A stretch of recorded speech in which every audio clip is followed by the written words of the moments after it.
If you try to control the variety of situations that may pop up in your face tomorrow morning, all that'll happen is you will become a very limited life.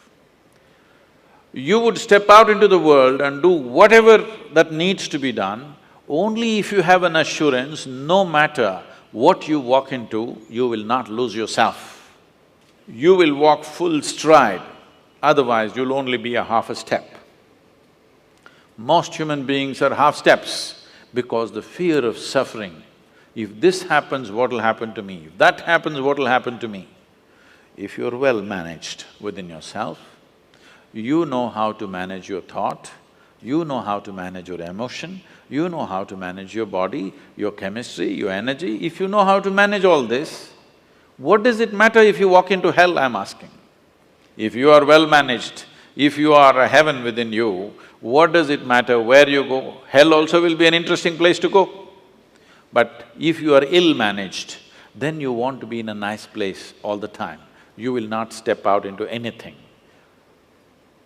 I'm not saying this is wrong, this is against nature, because in nature, every life is aspiring to be as much as it can be, isn't it? Every life is naturally aspiring, this is not a philosophy, this is not an ideology that you must do this or that. It is natural and intrinsic for every life that it will do as much as it can.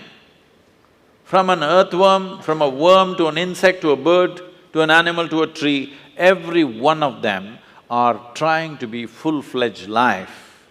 If you go against this simply because of the fear of suffering, then all possibilities of exploring the nature of being human, the tremendous immensity of being human is just lost upon humanity. Today, you will see this everywhere. When people say, I am only human, they are talking about the limitations of being human. They are not talking about the possibilities of being human, isn't it? If we are the most intelligent species on the planet, if we are the most capable species on the planet, should we be talking about our possibilities or should we be talking about our limitations? Whenever anybody writes or says, oh, we are human, they're always referring to their limitations, never to the possibilities of being human. This is because the most fundamental things have not been taught in our education systems, how to handle your thought and your emotion. Your psychological drama has gone out of control. It's a badly directed drama, believe me. If it was a well-directed drama, you would take it to the conclusion that you want, isn't it? Because it's a badly directed drama, just about anybody can take charge of it. Who is the director of your psychological drama? Just about anybody, isn't it?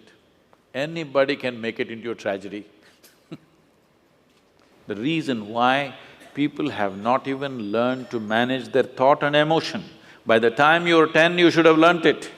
At 60, people still don't know how to manage their thought and emotion.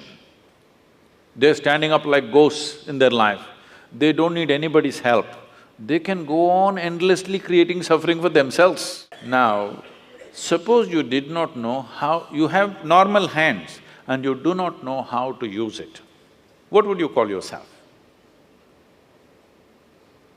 No, you tell yourself, don't tell me, it's okay. Whatever you think, if you have a normal process of mental faculty and you do not know how to use it, it means the same thing, yes or no? Does it mean the same thing or no? You don't have a normal hand, then you can't use it, that's different. We will look at you compassionately. But you have a normal hand and you don't know how to use it. Whatever word you use to call yourself, don't tell me, but the same thing goes if you don't know how to use your thought and emotion towards your well-being, isn't it? Because ill-managed. Because the fundamentals of life are not grasped. What is the nature of my existence? If you don't know this, how do you manage it? Only if you grasp the nature of something, then you learn to manage it, isn't it? You don't even see what it is, how to manage it? There is no way to manage it. So the first and foremost thing, that's why, is called realization. You must understand this. In this country, in this culture, we never refer to any kind of spiritual realization as an attainment. We only said it is a realization. Realization means you simply saw what is already there. You did not invent anything. You did not climb the top of a mountain. You are beginning to see everything just the way it is. But that has become such a rarity that it is being hugely valued. Someone was asking me 3 days ago, I was in Kerala, "Sadhguru, you seem to know everything." I said, "See, there is only one thing I know.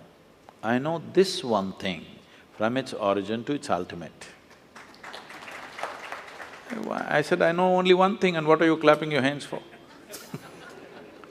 I know only this one thing. But because the nature of human experience is such, you know everything only through this one, isn't it?